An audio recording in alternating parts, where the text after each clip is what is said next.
Hi guys, it is Dom here from Soundsphere magazine and Gimme a Hull. Yeah, I've just edited together Sam Smith's interview for Soundsphere and Gimme a Hull. Yeah, with Crazy Steve from Impact Wrestling. Talks about wrestling blind. He is a legally blind wrestler and performer. Talks about his favorite music from Converge to Taylor Swift. So there's some good stuff in here, and a bucket list one for us. One I've wanted to see done or do myself for a long time. So I'm pleased that Sam could do it, and here it is. So hopefully you enjoy seeing Crazy Steve without his makeup on as well. So this is a really good one. So thank you so much for Impact Wrestling. Thank you so much to Sam for doing this one, and we'll see you soon.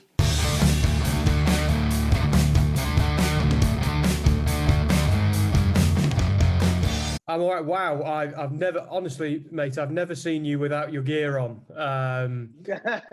So this is so cool. Okay. I'm marking out a little bit. You have to forgive me because I've been watching you for years. I've been a fan for years. So I'll try and be professional. I'll do my best. So Okay, it's cool.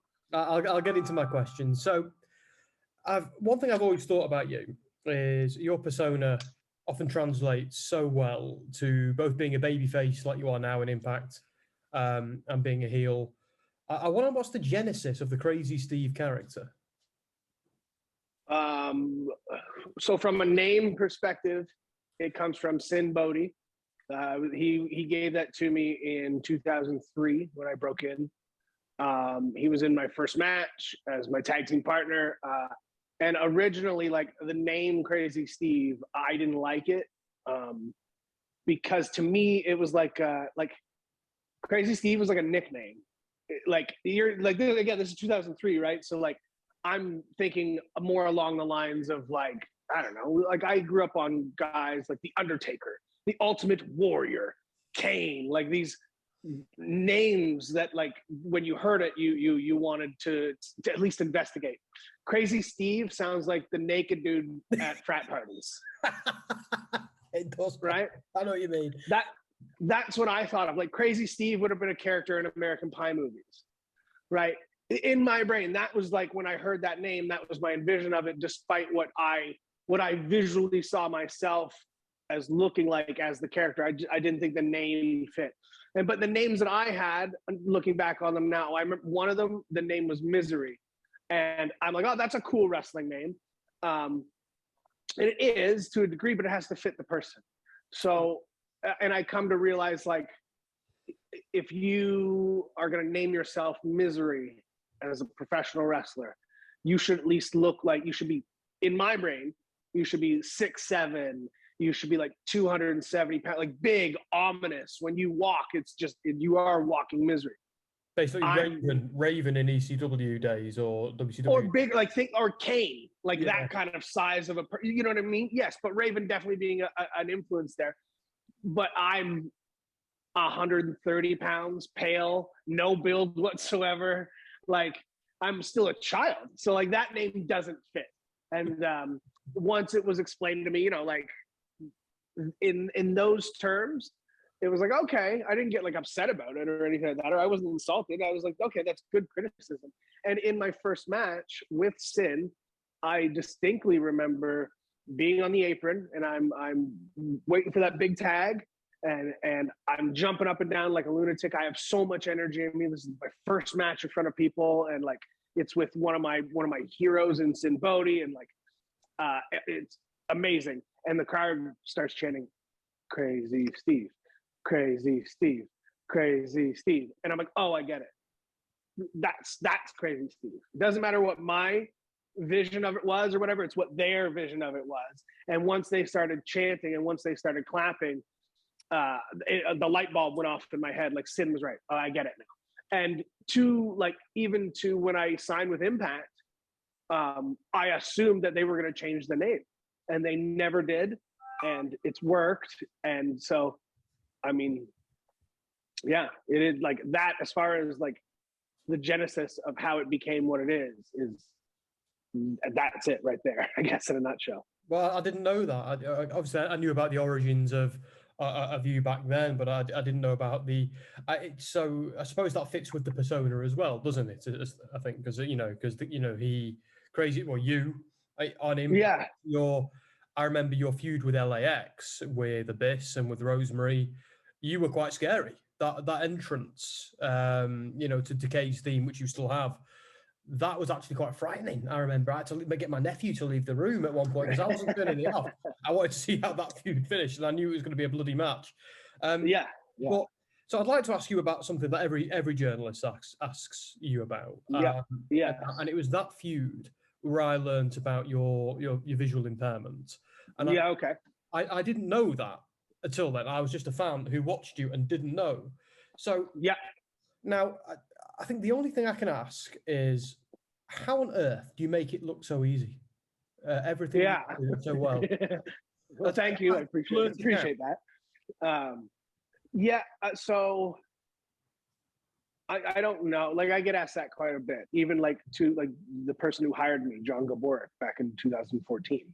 I had a couple tryout matches with Impact, and at the end of the tryout matches, and this was just in front of like not in front of the audience. This was in front of the writers and a couple of the boys and of course like the VPs and stuff like that. And he asked me, he's like, okay, how do you do it?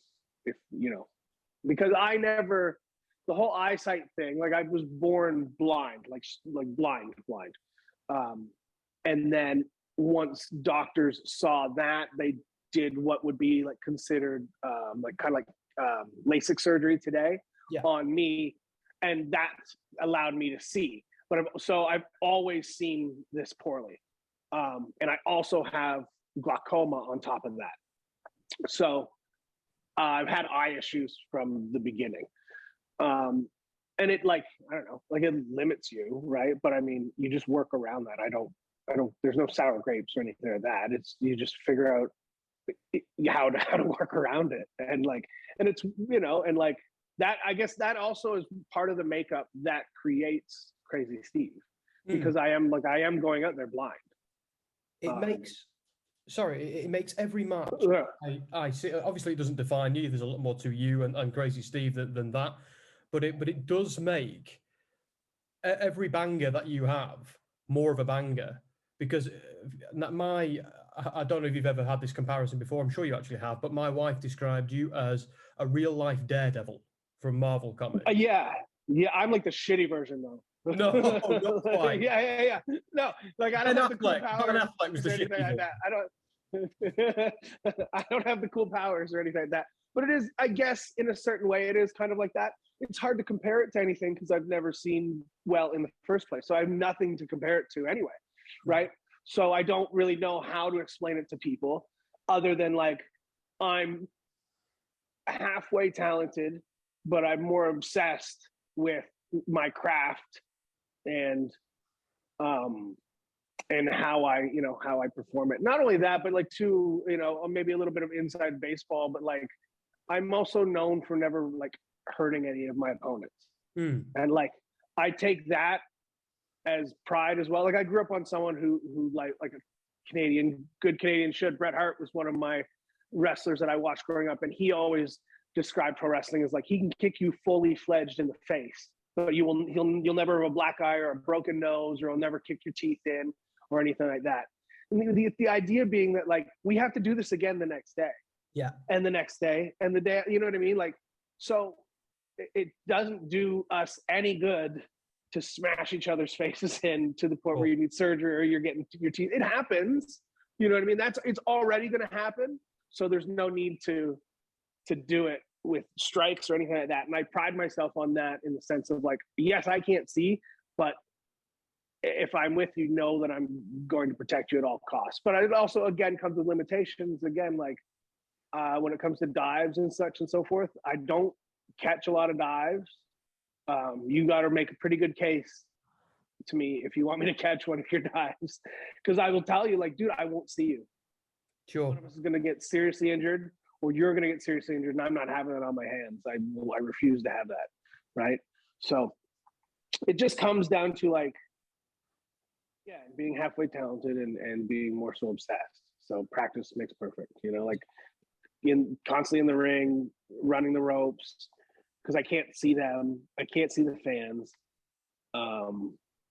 And like, again, like there's certain things you won't see me do. Like I'm not coming off the top rope with a top rope leg drop or an elbow smash or something like that, because the reality is I can't gauge where you're at. So I will kill you. Right. So again, and like it's limitations, but that just also makes what I do a little bit more fun, because it challenges me to think outside the box and to come up with different creative ways to do those same things. I'm just because I can't do a leg drop or an elbow drop off the top rope doesn't mean I'm not coming off the top rope. It just means I can do something different. So, yeah. I don't remember your question. No, don't worry. I think we were about to dispute Ben Affleck being the worst Daredevil, anyway, working safely at the moment is a massive issue in the industry, and it's become bigger in recent years as well, hasn't it? So that's always good to hear, and it's I imagine everyone you work with is already knows that about you and is relieved to know it as well. Yes, some don't even know that I have eyesight issues, right? It's not until we get to the not till we get to the curtain where I push them out and I'm like, all right, oh, by the way, I'm blind. I'll see you out there. Boom, and away we go. And like, so the eyesight question definitely gets brought up a lot, obviously. And it's to go back really, like it was something that I had to deal with, but not something that I wanted to promote in professional wrestling. I didn't want to be known as the blind wrestler. Of course. Mostly because I knew that like wrestling would take that, run with it, or they should, or they could, right? It's like Zach Gowen, who has one leg, so we're going to use that as a thing. And I didn't want that to be my thing. I'm a pretty artsy guy, and I'm pretty creative, and so I already had my vision of what I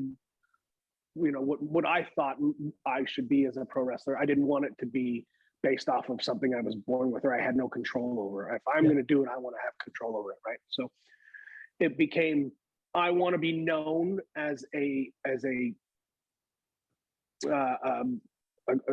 good professional wrestler before I was known as he's also blind.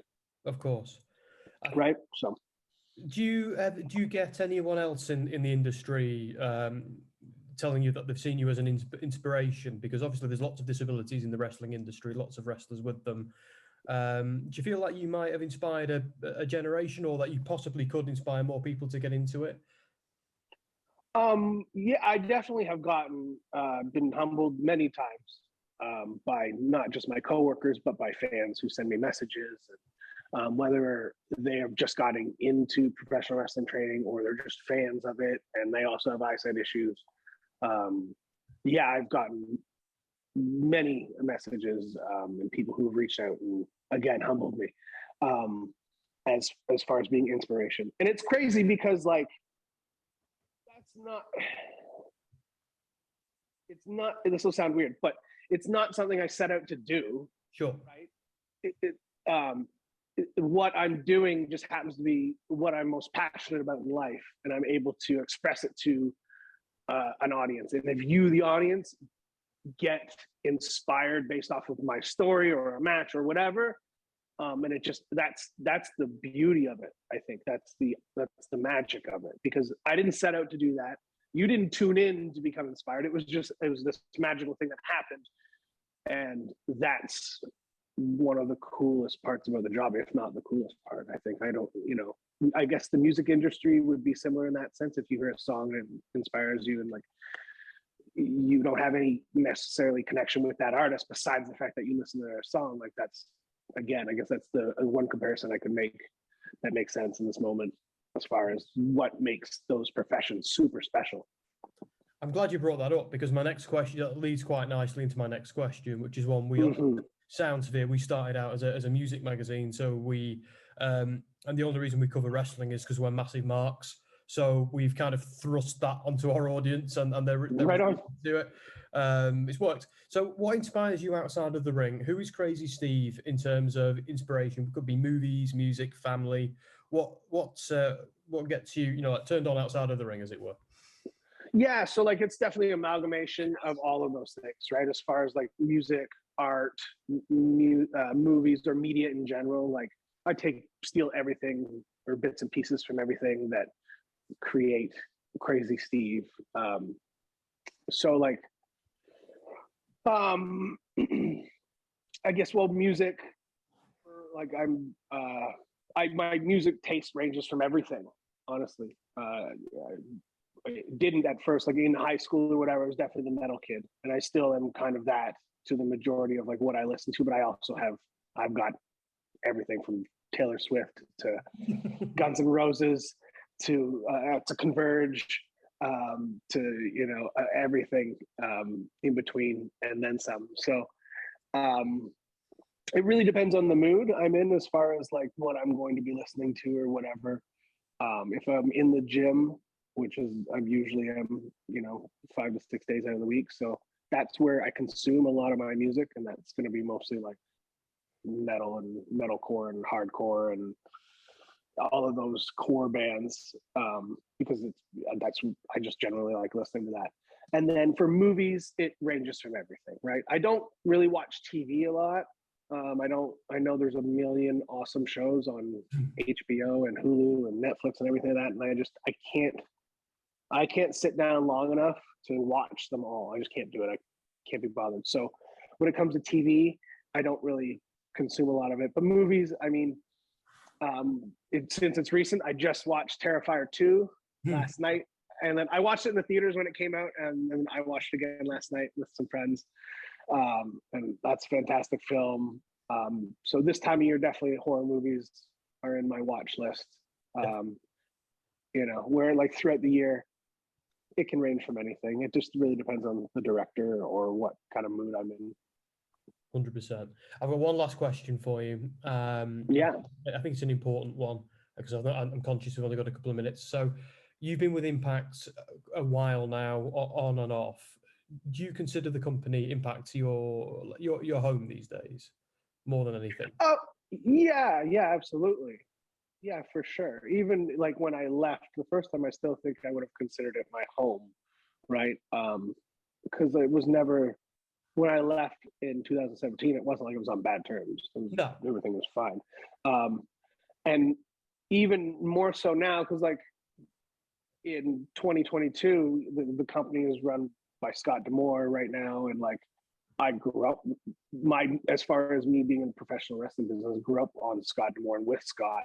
So as far as it feeling like home, I mean, there's no other time in history than right now where it would feel more at home with, you know, having Scott and a lot of Canadian talent that I watched come up on the independents, like a Josh Alexander, you know, him in the locker room and such. Like it's awesome. It's so awesome to see. So yeah, definitely Impact would be my home base for sure. That's awesome. Well, thank you again, Crazy Steve. Thank you so much for your time. Absolutely. Yeah, absolutely. I got over my marking out. I know you've got a few more to do tonight. So I look forward to seeing you on Impact and hashtag bring back Wrestle House. So thank you very much. And season 3. Yeah. Don't worry. There could be something in the works. We don't. Who knows? Oh, well, that's an article for itself. Yeah. That's an interview for another day. But yeah, absolutely. Thank you so much. Hey, my pleasure.